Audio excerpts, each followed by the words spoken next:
Hi, I'm your host Vasco Duarte. Welcome to the Scrum Master Toolbox podcast, where we share tips and tricks from Scrum Masters around the world. Every day, we bring you inspiring answers to important questions that all Scrum Masters face day after day.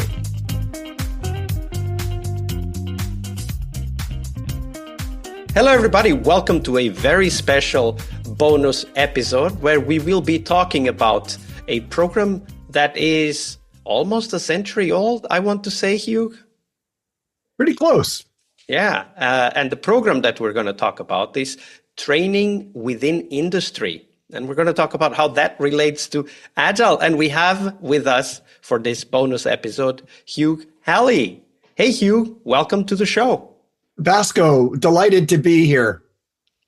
So Hugh is an industrial engineer. He's also an author and consultant specializing in continuous improvement and supervisory skills. We'll talk a lot about that in today's episode, where we try to learn something for Scrum Masters from that role of the supervisor from training within industry. And he has led multiple manufacturing firms, trained over 1,000 frontline leaders, and authored 2 books on supervision. His latest book is the TWI Memory Jogger. For those of you who don't know, Memory Jogger is a very famous series of books that are small and very practical. They fit in your pocket, and they help you with all the basic concepts of a specific area. And that's what we're going to talk about today. We're going to talk more about supervision within the context of the training within industry program. So, Hugh, let's start with what inspired you to study and learn about TWI, or training within industry, and look for insights that we could apply also in the software industry. So, Vasco, I started early in my career in a super toxic manufacturing world. And, I watched supervisors screaming at their people and at their bosses. It was just horrible. And the company wound up failing. And in retrospect, what I saw is that the leaders in that company simply didn't have the skills that they needed. So fast forward in my career, a buddy of mine invited me to come and be an operations manager in his company, 5 plants and warehouses and stuff like that. And I got into the company and started spending time in the plant, and my spidey sense went up. I was feeling the same sense of toxic culture, and I knew that we needed to fix that in a hurry. I needed to deal with the fact that my supervisors and leads didn't have the fundamental skills they needed. And so I went looking for ways to do that, and I went to some of the standard leadership training programs, and they just didn't work. There was no change in behavior. And then I got introduced to a woman, Tracy Defoe, who said, "Have you ever tried training within industry?" And I kind of said, "What's that?" And that's the first question that would come to mind, right? Question. What's that? Training within industry? Yeah. But she explained it, and I said, "Yes, let's go for it." Because the other things I'd tried had failed. And Vasco, the results were phenomenal. I saw an almost immediate change in the culture. Productivity went up. The collaboration went up. So we think about Scrum, that collaboration issue matters. And I saw 2 really important indicators for me that this training within industry had really made a difference. One was that when I started, we were getting 0 suggestions about how to make things better, how to improve the work from employees. And by the time I left that company, they were implementing 1 or 2 changes a week that improved the work. And the other was that when I arrived, I'd heard, or I was told, that people had been leaving the company because of the culture. And 2 years later, we started having some of those people actually move back to the company because they'd heard about the shift in the culture, that it was desirable. And we knew they were taking less money to come back. So that experience of the power of training within industry programs really got me excited. And from there, I actually left to start my work training frontline leaders. And that's how I got here. So, of course, the story you just shared is very promising. And obviously, anyone who's seen that kind of toxic behaviors you just described at work is going to be interested. Okay, but how did that really work? But before we dive into the details of how it works, tell us a little bit more about the story, because I think it would be critical for our audience to understand where this came from and what is behind it, right? Because it's not an accident that it came about. No. So, Vasco, TWI started right around the start of the Second World War, and the U.S. War Manpower Commission, which, they could see war was coming, and they were looking around and they identified initially two big problems.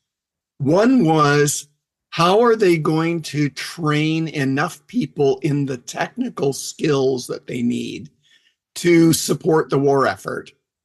And the second question was, where are we going to get the leaders for all these additional people? And to give you an idea of the scale of this, in 1939, in the US shipbuilding industry had about 50,000 people working in it. 3 years later, they had 650,000 people working in it. So you think about how many people you have to train, how fast you have to train them, and you start thinking about how do you have leaders for those people. Like, there were lots of supervisors who had only 4 months more experience than the people they were leading. And many of these people, and it's not just the shipbuilding industry, it was the airplanes and tanks and all these things that nobody had been making before. Like the shipbuilding people, there were lots of people working in that factory that had never seen a ship before, let alone made one. So it was dramatic. There was one case where they were worried about, could they get enough lens grinders, all the gun sights.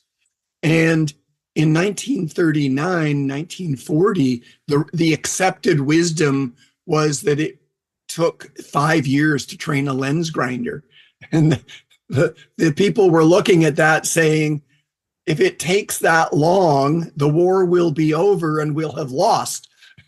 It's like saying it's going to take 5 years to train a tester. It just doesn't you would work. run out of business before you would have the testers you would need. Exactly. So they went to work on that problem, and a year later they could train a lens grinder in 5 months, and a year after that they could train a lens grinder in 5 weeks. So. And what was the fundamental change of perspective that allowed for that, I'd say several orders of magnitude improvement in training, lens grinders? What was the key insight in that process? The big insight was that you had to take things that were presumed to be an art form and break them down into their little micro skills, their component elements. And when you did that, then you could teach them. And this was the story of the lens grinder, right? Like they figured out what the good lens grinders were doing. They broke it down, they analyzed it, observed and interviewed, I guess. And then through that, they broke it down into smaller, you call them micro skills that people could learn. And then, of course, you would put all of those together and then do an apprenticeship or whatever to put them in practice, right? That's right. So the other big insight from that they built into the instructional program within TWI is the whole idea that you need some repetition to learn. So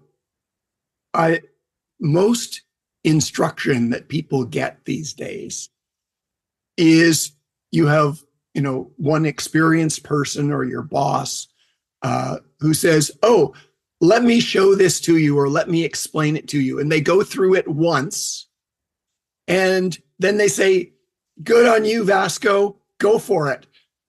Call me if you have any trouble. But we're recording this as the Olympics are going on. You think about the practicing that the athletes do, the sprinters, how many times do they practice their start?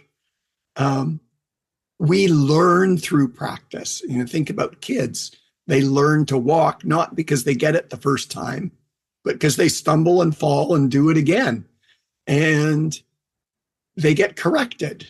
And so that's the insight in the job instruction module is, okay, let's do some repetitions. Let's explain it more than once. Let's have the person try it more than once under guidance. And so the learner gets enough reps in the instruction process that they're highly likely to get it right when they do it. Now, when it comes to the supervisory and managerial responsibilities, in your work, you mentioned that managers have two primary responsibilities: achieving the mission and looking after their people. I think looking after their people these days is not so well regarded. I don't know why. I think it's going to make a comeback. I hope so, at least. Agile is trying to make that. But okay, but taking care, achieving the mission, looking after their people. Can you elaborate how these responsibilities are put into practice, how they are part of the TWI, and also how do you see it out there in industry when you talk to people? Are they really taking care of these two key responsibilities?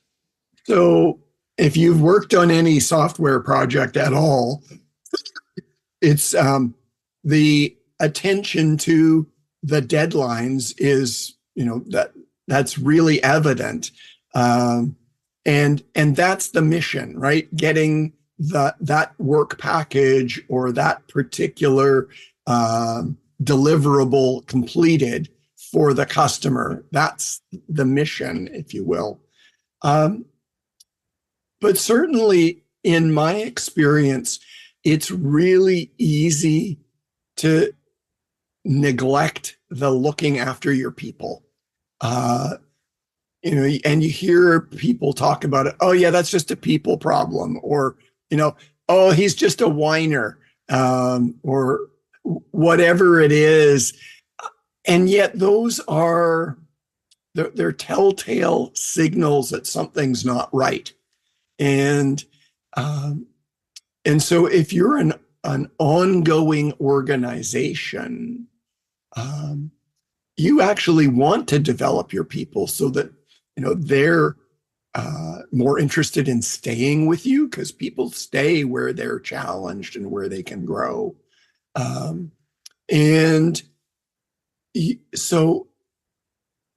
But if you don't look after your people, they'll leave. They'll go somewhere where it's more interesting. And so from a retention perspective, it's really important. I had one client, and when I started, they had a 60% turnover rate. 60% of the people were leaving every year. That's quite dramatic. It is. It's horribly expensive and really hard to deliver quality. And we trained the supervisors in the job relations module out of training within industry. And a big part of that is respect for people and treating people as individuals. And in 4 months, their turnover went down to 10%. Wow. That's a huge win. Well, what do you think was the biggest change, right? Like, okay, so there's the relations, job relations module, which has a lot of stuff, but what do you think were the key changes that happened in that particular client? So I put it down to the fact that the supervisors actually started talking to and listening to their employees about how they were doing. One of the job relations module has 4 foundational elements to create good supervisory relationships, good relationships between the boss and the person that reports to them. And they are to let people know how they're doing, give credit where it's due, let people know about the changes that are going to affect them, and make the best use of each person's abilities. So you think about the Scrum world, that's so in line with the principles of Agile and Scrum, of, making best use of people's skills, letting people know how they're doing, right? You want to know, what's the contribution? Are you on track? Are you not on track? And the fact that those supervisors at this company, they had not been doing any of that. And the first time that I told them, go out tomorrow, or actually this afternoon, I said, go out this afternoon, find somebody who's doing something good and tell them. And they were terrified because they weren't used to talking to their employees about feedback. And they were ecstatic when they came back to the next session and it had gone well. Well, of course it went well. People like to know how they're doing. And they like to have credit given when it's appropriate. So I think it makes sense for us to explore some of these core skills for supervisors or managers, or we could call them leaders, product owners, scrum masters in our industry. Can you discuss what are the 5 core skills that you believe are essential for supervisors? So anyone in that kind of responsibility, they need to be able to give instruction. They need to be able to foster performance. They need to be able to improve the work methods. They need to be able to set priorities, and they need to be able to listen. And if they can do those 5 things moderately well, they can be really effective leaders. You think about instruction, for example. You get a new team member. There are all sorts of protocols and work practices that the team will have. And you need to get somebody up to speed on all that fairly quickly. That's instruction. And if you can't do that well, how can you, and I guess in the world of Scrum, that's probably the Scrum Master's role, right? Is to get those new team members on board. Yeah, Scrum Master and the team itself, right? Because we also talk about the team owning their processes and defining their work agreements. Yep. And so you look at that as the team takes that responsibility, then you start talking about, well, how does the team handle it if you've got one member of the team who's consistently making significant errors or is consistently late delivering their work packages? How does the team actually respond to that? And there are skills in the TWI model within job relations that give you a way to, in a fair and even-handed and thoughtful way, foster performance. And for me, what is really important is that the TWI process, or I would say it's a whole program that was started for a must-win project right? Yep. A big bet, as these days It companies was. talk about all the time. But it wasn't just a bet; it was putting a lot of things on the line. Yep. So it was definitely one of those things that you need to win. You can't lose that. And I realize also how important and how challenging it was at the time. This is the beginning of the Second World War, when the US was about to come into the war, before they came in. And I know also the impact of TWI over the years, because a lot of the TWI people and leaders went up going to Japan, helped create the highest performing and highest quality manufacturing organizations in the world, like Toyota, which I talk about a lot here. Deming himself, Deming is also a person I refer to all the time here on the podcast. Deming himself was also involved in that process. There's been such I would say, a transformative change that TWI brought to industry. It is a little bit of a puzzle, I guess I could say, Hugh, how TWI isn't in everybody's mind and in everybody's instruction books. What's your take on that? Why aren't more people talking about and using the knowledge that has been garnered through the TWI program? So I think there are two things that have contributed to that, Vasco. One of them is in the aftermath of the war, all the soldiers came back to North America, and TWI was treated as, oh, that's something for the women and the blacks and, the non-workforce people. And so, and we know better, we're already experienced. And so it was just kind of ignored. It was driven very much by the US government. And so in the absence of that push, it was kind of ignored. The other thing is, and I think I'm speculating now, but there's this overestimation of the hero character in North American business. And I don't know if it's as widespread in the Scrum environment, where you have the big guy who comes, and usually it is a guy, comes in with bluster and lots of saves noise. The team, right? Save the team. Yeah. If only we get the right leader, it'll be fine. And there's been this mindset, or this distraction, if you will, in North America that puts that kind of gives a lot of credence to that kind of leadership. And so it takes a mindset that says, actually, we don't want heroes. We want everyone working to make things better. If we need a hero, then something has definitely gone wrong.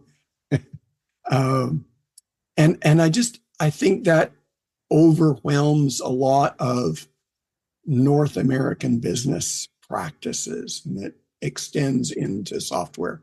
For me, that is very worrying, of course, and I see the same in software. We very often here on the podcast talk about the hero syndrome, right? Like where one developer saves the team, or one team saves the company, or one project manager saves the project.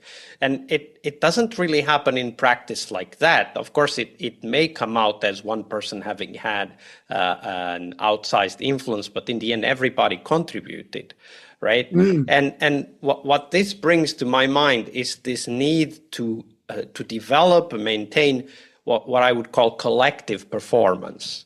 When I think about the role that we play as Scrum Masters now, thinking about the Scrum Master role specifically, that is one of the core aspects that we need to focus on, right? It's this collective performance. We need to help the teams develop it and then help the teams maintain it, right? From the supervisory skills and also the program, training within industry program for training supervisors, what are some of the core aspects about and in support of this collective performance? It's a great question, Vasco. I don't know that I'd thought about it before, but here are some examples of where it plays out. In the job instruction module, one of the questions is, well, what is the way we want to teach people to do this task? And the model in the program is go out and see how people are doing it and talk to them and understand what they see as the key points of getting it done.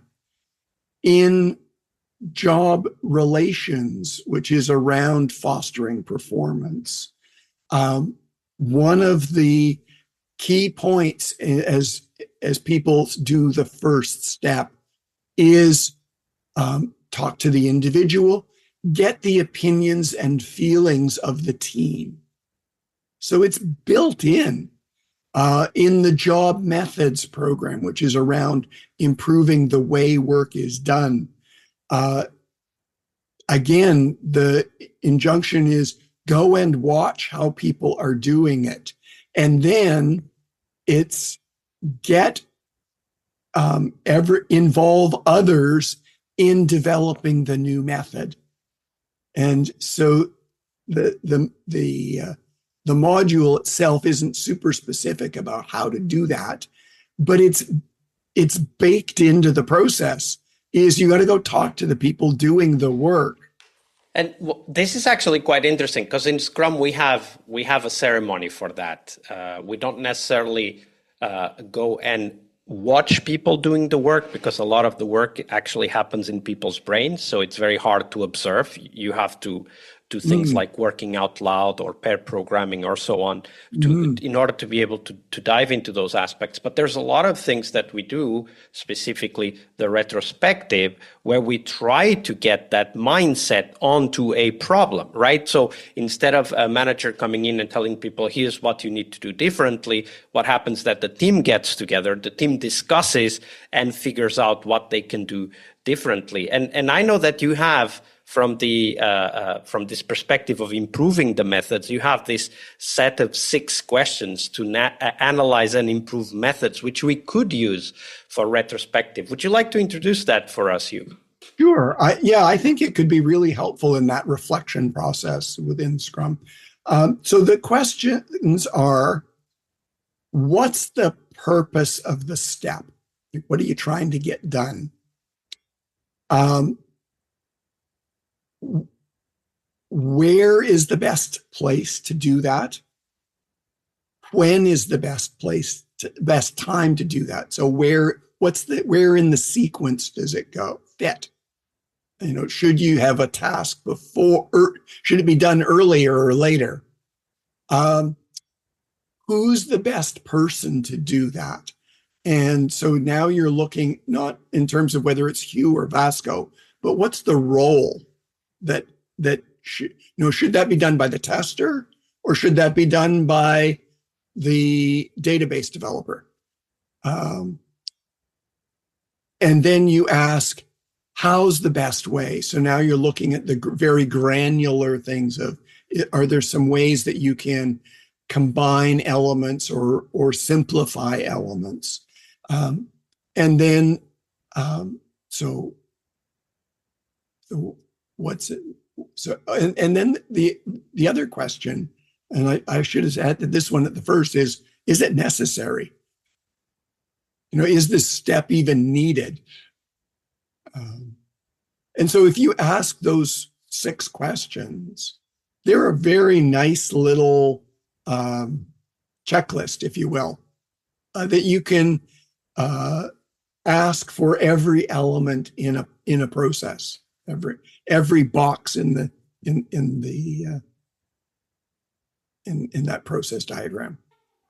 Absolutely. And another critical skill for us as Scrum Masters, which is also in the training within industry, is this listening. And one of the things that you've already talked about and exemplified, because TWI is all about asking the right questions, we need to be good at listening. So looking at TWI, what are the ideas, the concepts, the models that are put forward to help exactly leaders, supervisors, learn to listen to the people that they work with? So it's interesting. TWI itself doesn't address that. They explicitly, the creators explicitly said, we can't teach everything. The listening part, the communication part, is something we're going to leave to the companies to teach their people. And so they don't explicitly address it. But I think there are some really interesting models, appreciative inquiry, and there's a new one. Oh, I can't remember. A new book that came out that was, again, looking at listening models, but it really doesn't matter which you use. What you're trying to do is understand that that people bring their emotional stuff from their lives into their work, and you need to listen. You need to hear that, because if you ignore it, it'll bubble up. Whereas if you can acknowledge it, then they can set that emotional stuff from their life aside and focus. You think about somebody who's had somebody in their life die from poison drugs, or who's going through a rough patch in their primary relationship, or who has a child that's in trouble some way. That's distracting. Absolutely. And we can't pretend that, oh yeah, it's just another robot coming into work and none of that stuff affects them. It does. And that comes back to this respect for individuals that is so built in and baked into training within industry. It's all about respect for individuals. And when you say that, I'm reminded that one of Toyota's guiding principle is respect for people. So it's gone full circle, right? Because it went to Japan and now it's coming back from Toyota to the US through the Toyota production system, or Lean, as many people will know about it. Okay, so before we go, there is one thing that, of course, we've been exploring, kind of touch the tip of the iceberg of how many of these concepts could apply to the Scrum Master role. But do you have a resource that people could get started learning more about TWI and reflecting how this might help them in their Scrum Master role? So I guess I'd point at a couple of things. One is my first book, Becoming the Supervisor, is built as a story of a person learning supervisory skills, being coached by his manager. She coaches him through the process. And I know large companies that are now using that as the basis for their supervisor development. So I think that it's a useful way into the subject area.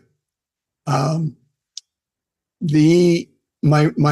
more recent book, the Memory Jogger, is more, as you described it, it's like a field guide to doing TWI. So it's very granular and detailed. It's more meant as a reference than as something you'd read during your commute. And then there are a couple of books around that you could turn to. There's not a great community sort of established. The The closest is there's a TWI summit that happens each year, and usually in Eastern North America. But it certainly doesn't have much in the way of the sort of software side of things. It's very manufacturing. Maybe it should. And whoever is out there interested, maybe they can study this further, and why not apply for a talking slot at that summit and share what they've learned from the software world. Yeah, it'd be an interesting addition. So, Hugh, of course, we could be talking about this for a long time. There's so many other things we could have explored. And I'm sure people will reach out to you and talk to you about those things. So let's let them know where they can find you and know more about you and the work that you're doing. The easiest way for people to find me is through LinkedIn, Vasco. I'm readily found Hugh Alley, and you'll get me. Absolutely, and we'll put the link in the show notes to make sure that people find Hugh. So don't hesitate, get in touch and ask a few follow-up questions. Hugh, it's been a pleasure. Thank you very much for your generosity with your time and your knowledge. It's been just a pleasure to chat about it. I always get excited about talking about this stuff, Vasco. We really hope you liked our show. And if you did, why not rate this podcast on Stitcher or iTunes? Share this podcast and let other Scrum Masters know about this valuable resource for their work. Remember that sharing is caring.